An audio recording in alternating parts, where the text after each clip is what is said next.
நம்மளுடைய கட்சி எளிய மக்களுக்கான கட்சி தானே. அப்படி இருக்கும்போது நம்மளுடைய கட்சி நிர்வாகிகளும் எளிய குடும்பத்தை சேர்ந்தவங்களா தான் இருப்பாங்க. எளிய மக்களுக்கான கட்சிக்கு ஸ்ட்ராட்டஜிஸ்ட் எதுக்கு?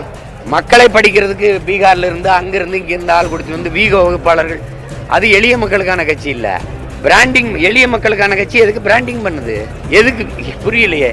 இந்த வீக வகுப்பாளர்கள்ங்கிறத தேர்தல் அரசியலை தான் குறி வைப்பாங்க, மக்கள் அரசியலை பேச மாட்டார்கள். நம்மளுடைய கட்சி ஒன்றும் பண்ணையார்களுக்கான கட்சி கிடையாதுல்ல. பண்ணையாருங்க தான் பதவியில் இருப்பாங்க. இப்போ கொஞ்சம் உள்டா மாறிடுச்சு, பதவியில் இருக்கிறவங்களாம் பண்ணையாரா மாறிடுறாங்க. எதை பற்றியும் கவலைப்படாம பணம் பணம் பணம், எந்தெந்த வழிகளில் எந்தெந்த ரூட்லலாம். இப்படிப்பட்ட இந்த மைண்ட் செட் உள்ள இந்த பண்ணையார்களை அரசியலை விட்டே அகற்றுவது தான் நம்மளுடைய முதல் வேலை.